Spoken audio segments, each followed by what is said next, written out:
Bonjour. Contrôle de la température manuelle, tout simplement en appuyant ici et en changeant la vitesse sur la rampe, ou encore en appuyant 2 fois ici, on change le sens de la rotation. Contrôle par la température. La demande est à 18 degrés et présentement il fait 18,5 à l'intérieur. Donc il va y avoir une petite demande de 7% sur le ventilateur. Si je baisse, on va voir la demande monter d'ici peu, 22%.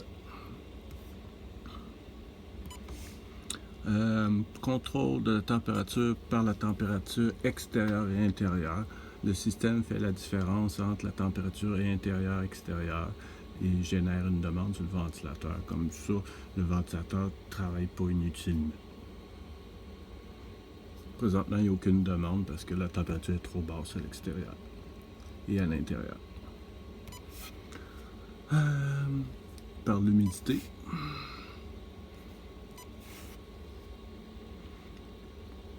C'est pas très pratique, mais c'est là. Et maintenant, le mode CO2. Le système vérifie le niveau de CO2 dans l'habitacle. Si le niveau de CO2 est trop élevé à cause de la respiration humaine, ou encore le poêle peut générer du CO2, le ventilateur s'ajuste conséquemment. Présentement, le niveau de CO2 est à 634 parties par million, puis la demande est à 700, donc le ventilateur ne fonctionne pas.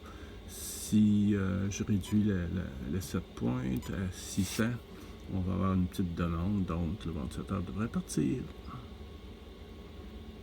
13%.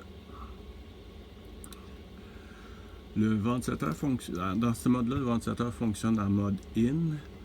Normalement, en hiver, on ferme toutes les fenêtres et l'air rentre à l'intérieur par le ventilateur et sort par les volets à l'arrière du véhicule qui sont prévus pour la ventilation normale du véhicule.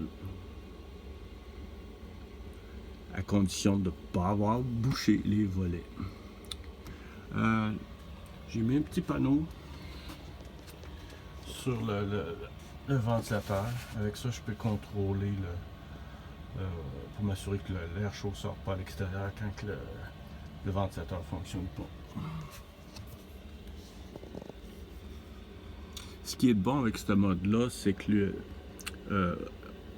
l'humidité et le CO2 sont en étroite relation lorsqu'on respire dans le véhicule. Donc en hiver, si j'expulse du CO2, l'humidité générée par la respiration va être évacuée en même temps. J'ai testé la vanne avec une température extérieure de 5 degrés, puis j'avais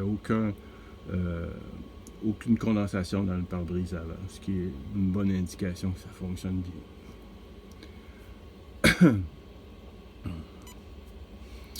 Le réacteur maintenant qui est le Chinese Heater System.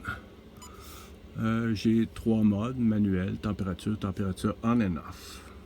Le mode manuel est simple, c'est qu'on fait juste contrôler la valeur H du heater.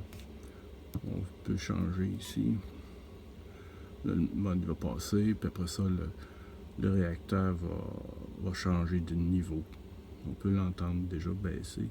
Et voilà, on peut le monter.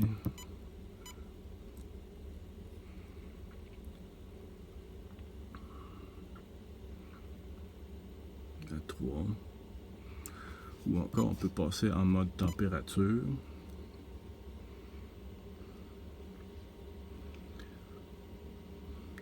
Le système regarde la température intérieure, puis le set point, puis ajuste le niveau de puissance en conséquence. Ou encore le mode température on and off. Ce que ça fait, il y a un set point.